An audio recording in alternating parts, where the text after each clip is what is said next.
Here's how to add border to your iPhone photos. So first of all, open the Photos app and open the photo in which photo you want to add border.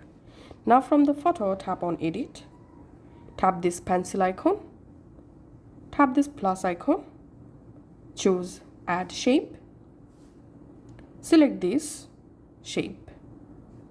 And here, select this line option and select your border color. And increase your border thickness from here, just like this. And now to remove this fill option, select this color option here and select no fill.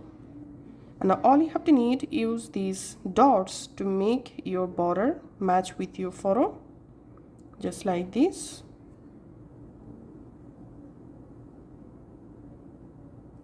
And finally, tap on Save.